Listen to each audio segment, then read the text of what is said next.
this is not your first time in Asturias.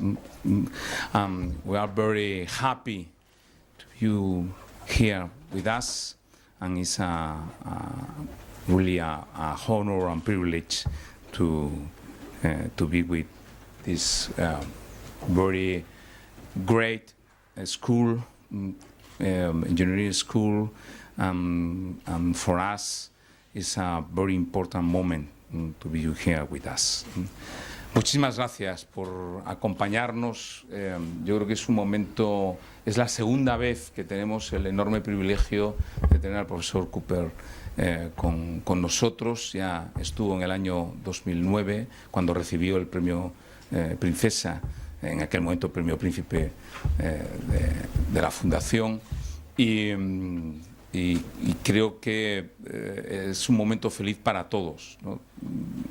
Es un auténtico icono, ¿no?, en el mundo de las telecomunicaciones, de la comunicación, de la comunicación inalámbrica, y que para esta universidad es una oportunidad, y para todos los que hoy nos acompañáis, en particular para los estudiantes, es una oportunidad fantástica el tenerlo aquí, escucharle y además poder hacerle preguntas. O sea que aprovechemos este momento. Muchísimas gracias por acompañaros, ¿no? The floor is yours, ¿no? Thank you. So, good morning, everyone. As you can see, this moment we are going to deliver it in English. We all know that our guest doesn't really need a formal introduction because, as our rector has said, we have the honor of receiving him for the second time here in our university, actually in our School of Engineering.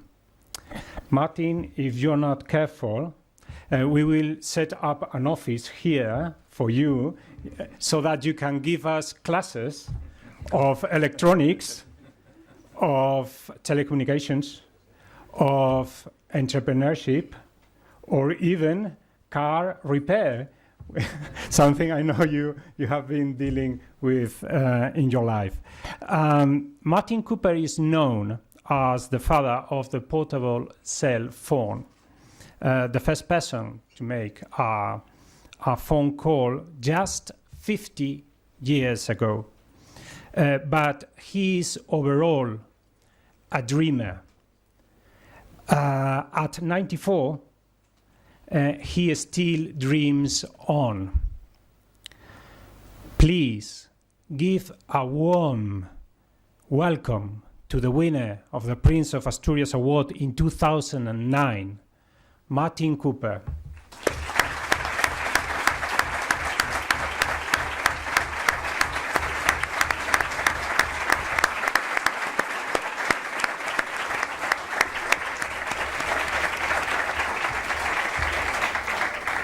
You want me to speak?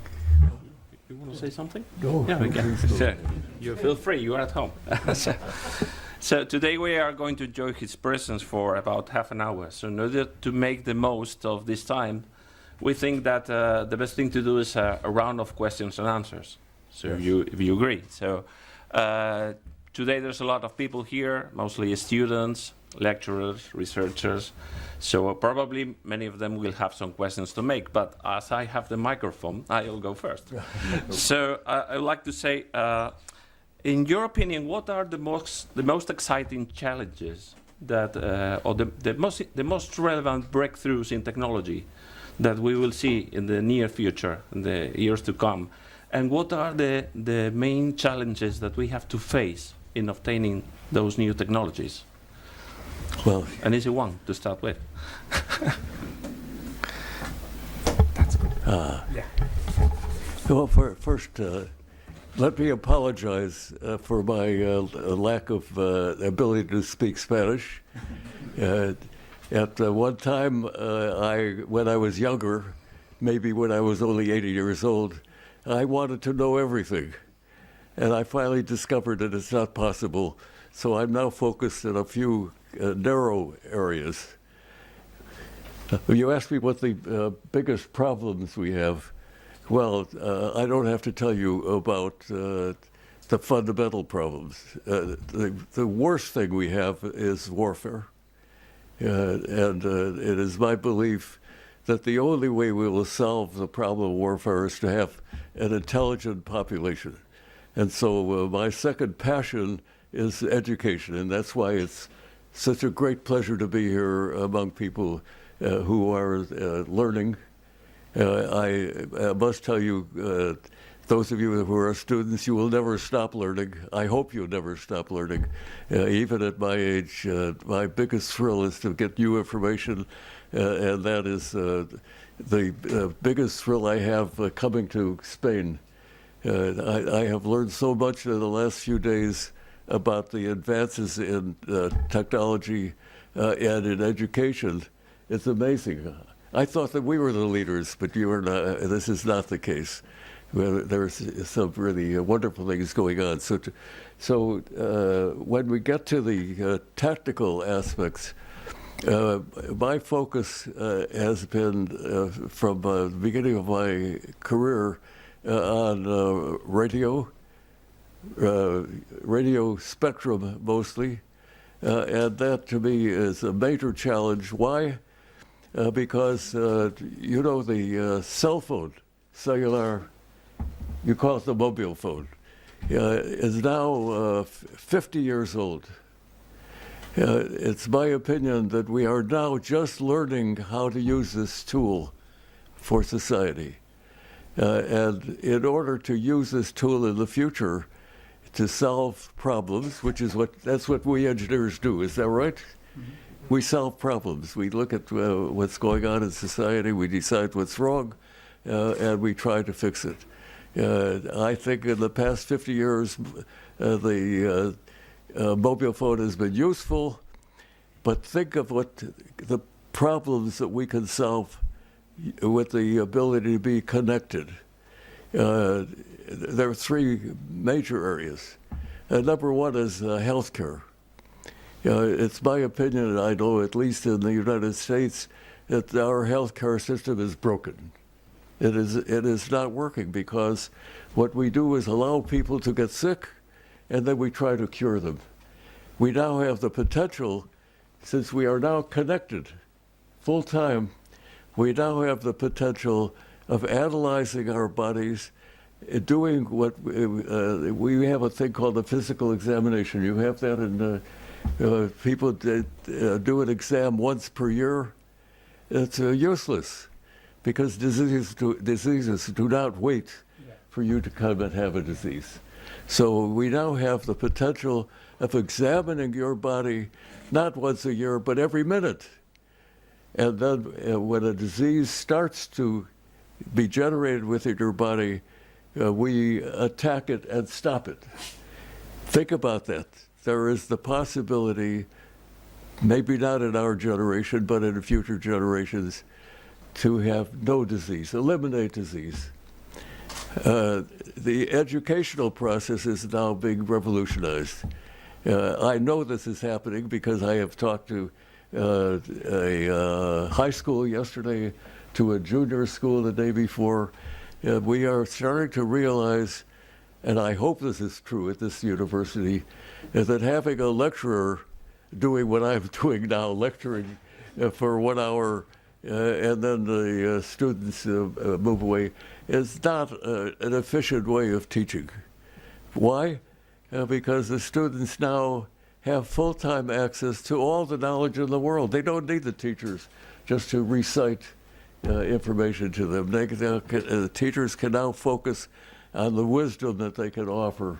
They can focus more on ethics and on teaching people how to use the modern tools. So I think we are in the midst of a revolution in education. It's not an easy problem to convert from one system to another, but it's time we did that. You know that our educational system today was created perhaps 200 years ago in Austria, and its purpose was to create soldiers. Well, I don't think we need soldiers anymore. What we need is an educated populace who is focused on doing what engineers do, and that is improve the quality of life for everybody. So my focus in this area is to make sure that everybody in the world is connected, which is amazingly enough not true today.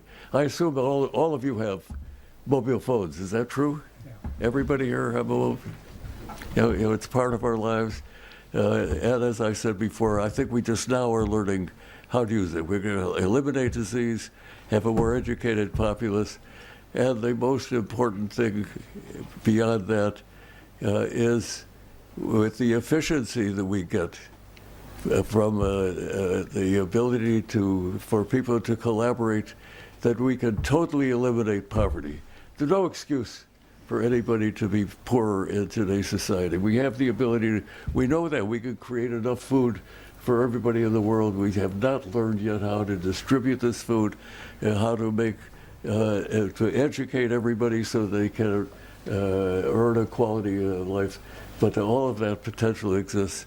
So I think it's enough lecturing. I'd like to hear what your opinions are and what troubles you. Okay, thank you, Mr. Cooper. By the way, can you understand me? Yeah. You know, that's very unique. The other places that I have spoken at, they require a continuous translation, and that is very awkward. Because I don't usually slow down to allow a translator. But this is a very good school, don't worry. So now it's the audience turn. So please raise your hands and to give you the floor. Okay, Anna, you will be the first. We are going to pass you the mic, so just wait for it, please. Okay. Hi, Mr. Cooper. My name is Anna. I'm a mechanical engineering student. I'm currently working with prosthetics, and I struggle in a day-to-day basis with prototyping. So I wanted to ask you, what advice would you give us in order not to lose motivation when prototyping, when facing challenges? Ramon, you have to repeat this. Oh, sorry. By the way, excuse me for doing this. It's not your problem, it's my problem. Oh. I have very bad hearing. She's a mechanical engineering student, yes. And she's working every day prototyping prostheses for children. And she struggles with doing prototype, another prototype, fixing prototypes. And she asks you, how do you deal with these challenges when you have the first idea, the first prototype, till the final product? How do you, or perhaps a tip or something you could say to her in order to not lose your faith, keep on trying? I don't know. What should you say to her? You know, I knew this would happen, you know. The very first question, I would need at least 2 or 3 hours to respond to properly. Well, we have time. But, you know, the important thing about technology is we engineers use our own language, we have our own solutions, and we don't realize that the rest of the world does not speak the same language we do. And so anybody that is working in an area like you are, where you're trying to create new things, solve problems that have never been solved before, you have to learn how to be a salesman. I don't know what the Spanish term is for being a saleswoman or something like that. Of course. Yeah, it's marketing, or try to sell your idea or something like that. Because, you know, we engineers tend to talk, as I said before, in our own language. The people that have the money, and that's what you are really looking for, is financial support, so that you can buy the equipment, so you can have pay the students and your fellow researchers. And if you cannot communicate the value of what it is that you are creating, and then what you're doing is hopeless. Yeah. So, do I have any specific advice in this area? Everybody has their own solution to this. but you should know that it's not other people's problem that they don't know what you are trying to do. It's your problem to convey to others the passion of what you are creating and why it is important. In your case, you're talking about prosthetics for children. You know, everybody in the world has the ability to contribute, to add something to society. In fact, really, that's the only purpose of life. Don't you think so? Yeah. If your only purpose is to enjoy life, it would not be a very interesting world. But the ability to make changes in the world is really the purpose of life, and at least in my opinion, that's what how I have conducted my life. So I've said a lot of words that mean very little, but just remember that it is your problem to persuade others, to have them understand the personal feelings, not the mechanics, and not the technology behind these prosthetics that you're making, but how these people's lives are being changed and how they can contribute to humanity. If you can convey that to the people that have the money, the money will flow in and you'll be able to do whatever you want. Well, thank you, Mr. Cooper. More hands. Yeah, there. Danny? Hi, I'm Danny. First of all, So first of all, thank you for this moment you are gifting us. And I am electronics engineering student. And since I was a little kid, I've been always an enthusiast on mobile phones. And I listened on your opinion on health, the future, phones, artificial intelligence. And I would always wanted to ask you, what do you see the future of mobile phones in 3 aspects? The software functionalities, new hardware elements, and again, new ways of form factor. 20 years ago, mobile phones, each of them had like this special form factor that was like really fitting the marketing of it. And nowadays, all phones are just like slabs, glass slabs with a screen and a camera on the back. How do you think in those 3 aspects the next revolution could be, if you could reinvent the phone nowadays? Thank you. Okay. He asked about the future. How do you see the next future of mobile phones in 3 aspects? Handsets. Software, hardware, and the last thing I don't Form understand. factor. Form factor. Yeah. The future in the next years. Of course. Well, everybody else heard the question. And of course I have an opinion. The first opinion I have is that this device is a masterpiece of modern technology, and it is very suboptimal. It is really, if you think about it, a terrible device. We have a supercomputer, we have a display, but in order for me to hold a conversation with you, I have to hold this flat piece of plastic up to my head, a very uncomfortable position. If you think of the different things that you do with a mobile phone, the phone should be optimized for your application, not to have a beautiful piece of mechanism, but not optimal. So I want to describe to you, if I knew the answer, by the way, for what the future exactly was going to be, I would not be here. I would be a multi-billionaire trying to figure out how to spend all my money. But I'll give you an example. What is the optimum mobile phone for speech? There's only one function of a modern mobile phone. I think that the mobile phone should be embedded under your skin and be a part of your body. Why is that? Because charging the phone is an annoyance. Why should we have to worry about that when our bodies are nothing more than charging systems? Isn't that true? Yeah. We ingest food, our body system turns that food into energy. Why not take a little bit of that energy and use it to run the mobile phone? We, of course, can embed a supercomputer in a few years under your skin that will recognize my voice and other people's voices. And so if I want to talk to Ramon, I will say to my phone, get Ramon on the phone for me. And he'll say, which Ramon do you want? You know, 50% of the Spanish people are called Ramon.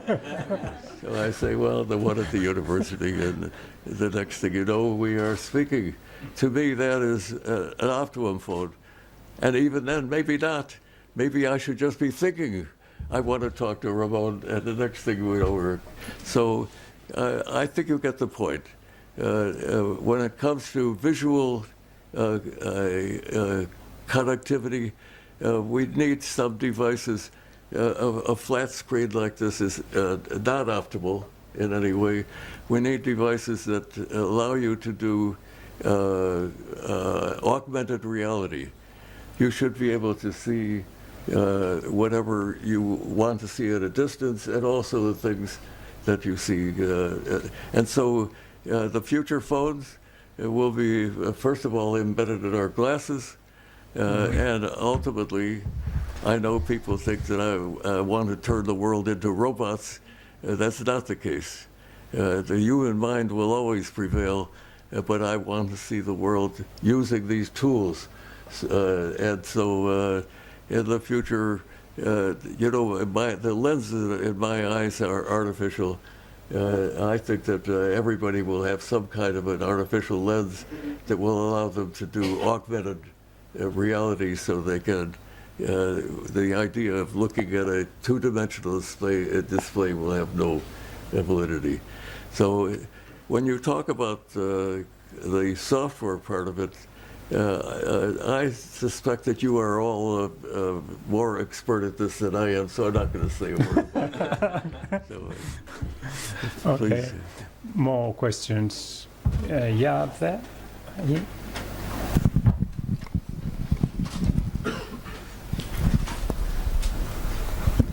Hi, Mr. Cooper. My name is Samuel, and I study computer science here in the school. Modern phones rely on the internet, plain and simple, but often internet access is done through privatized companies, and perhaps who gets which type of cellular service is looked at more as a profit opportunity instead of a public utility. When you developed phones originally, when you developed the mobile phone, it was quite different. For example, AT&T was considered a controlled monopoly. Do you think the privatized model maybe should be changed back to a more controlled model, or do you think in the future equal internet access will be achieved for most of the world? Okay, he's a computer science student. He's a computer science student, and he's asking about internet on mobile phones. What do you think about controlled model versus equality in access? Because when you create the first mobile, where you were dealing with AT&T was a monopoly. How do you think we could get an equally free access in the internet in the next future? Yeah, the role of the service providers. Yes. The role of the service providers, the companies, yeah. Well, you know, I have spent a great deal of time and it's my entire career worrying about just the question that you ask. In order to survive in the future, first of all, you cannot get an education, even from the age of 5 or 6 years old, without having full-time access to the internet. You know, Wi-Fi is not good enough. You know that when you have a problem, you forget something or you want a piece of information, you pick up your mobile phone and you get that information immediately. We discover in the U.S., I don't know how it is in Spain, but I suspect that it's similar, that only about 50% of students, only 1/2 of students, have full-time access to the internet. This means that 50% of the students are getting suboptimal education, and that's unacceptable. The focus of the carrier, by the way, I have been fighting with the carriers. I don't know who your carriers are in Spain. Carriers. Telefonica Yes. Yeah, yeah. is the main carrier. Vodafone, Yeah. Orange. Yeah, we have AT&T, Verizon, T-Mobile. The carriers have forgotten that the monopoly is a thing of the past. They act like they are monopolies. The function of a carrier is to provide service to everybody at the lowest cost. What I observe now is the carriers are very excited about 5G, 6G. Well, what has that got to do with the people? It is an opportunity for the carriers to make more money. At some point, that reduced the businesses that they will create with 5G and 6G will filter down and provide more services for us. But they should provide equal emphasis on reducing the cost and the coverage. I'm not sure what the coverage issue is in Spain. I know in the United States, at least 20% of our country is not covered by radio signals or by the ability of people to access the internet. That's unacceptable. There are ways of fixing it, and that should be an equal priority to the carriers, to the Internet of Things. I don't know if you use that expression. The carriers are talking about the Internet of Things. Yeah. It's my opinion that they should first prioritize the Internet of People, and then the Internet of Things is a lower priority. So I use too many words always. The basic issue is cost and coverage. The only way to get internet access for even the poorest people is to have the cost of a service of the order of €5 a month. If we could service everyone with that cost, you know that society will find the money. Mm-hmm. Either people will be able to afford it because they're working, or the government can provide it. There is no reason why we can't do that. In fact, in some countries, they are actually achieving that today. Why is it that in India, the internet service is, in fact, about $5 per month? So I don't know if this is responsive to your question, but internet access is crucial. The carriers will know how to do this. The technology exists that they could do this now, and they should adjust their emphasis from 5G and 6G to cost and coverage. Okay. So we are running out of time. Perhaps one last... Maria there?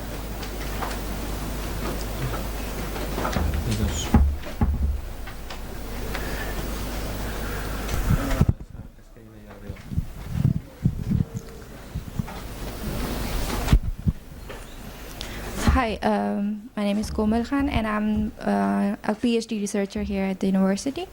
I have question related to two topics. One is information warfare, and the other is data privacy. So as you know, currently there is an information warfare going on around the world, and I would like, it's like commendable, and I would like to thank you for giving us the opportunity to open the truth to the world. Wherever we are, we have the mobile phone, and we can cover anything happening to us, and we can spread it around the world. It's that much easy currently to help the world to know the truth. The other thing I'm really concerned about is the data. As everyone says now, that data is the new oil. So our data has been used and is being used through our mobile phones. Our patrons are being observed. All the markets, businesses have been using our data to increase their sales, marketing, and this stuff. And I'm really concerned about the future. Like if they're like that much intruding our privacy, how it will like affect us. I feel like sometimes like we are controlled. The way we see the ads, the way we see our data has been used and being, like we have so many ads and sales and marketing based on our interest or things. So sometimes I feel like psychologically we are being controlled by the mobile phones, like things like that. Thank you. Wow. Long question. First of all, thank you for being here, for the word you have opened here. But the last question is more interesting. She said data is the new oil. All our data is being used by private companies. So she feels observed. She's concerned about data privacy. She's concerned about data privacy and all the data they have in their phone. So, well, it's not a proper question, but what do you think about the data we have in our phones and the use companies or carriers uses about our data related to our privacy? Yeah. Well, once again, we need a few hours to cover that subject. I dismiss the issue of privacy. Privacy has to do with your personal information. And unfortunately today, if somebody is a very good observer and you have access to the most elementary information, it turns out that the observers know more about us than we know about ourselves.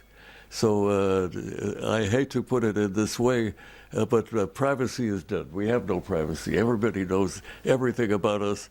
But the data, our personal information, our financial information, the information that is recorded, the medical information, for example, must be kept secure.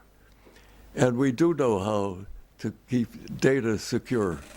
We don't take it very seriously yet, but the tools for security exist already. We already know how to use passwords. Well, passwords are not good enough because we don't have the discipline to use passwords properly. But we do have systems that are being evolved so that we can somehow protect our own personal data. But the most important thing is for people to recognize the nature of the problem. The technical solutions you all know exist. We know how to encrypt information. We can always keep ahead of the people who are trying to falsify information and to access the information.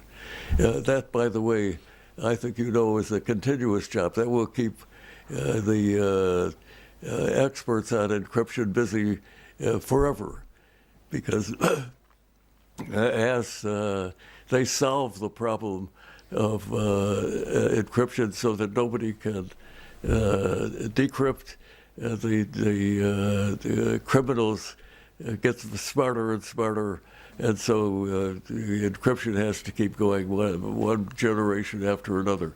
But that's a technical problem. We know how to solve technical problems. And the most difficult problem we have is to educate people about how important the data is and the importance of keeping it secret. Well, I think I've said enough. I have a feeling that I am preaching to the, we have an expression of preaching to the choir, that everybody here knows everything that I just said. Well, it's the importance of data secrecy is having people recognize that it is important. Mm-hmm. and to use the tools that already exist. So I think you knew the answer before you asked the question. Okay, so thank you very much, Mr. Cooper. Thank you very much. This time with you has been a pleasure. I know, we all know that it has been a very short period of time now with the students, but we must leave some questions for your next visit in the near future. So that's it. Thank you very much.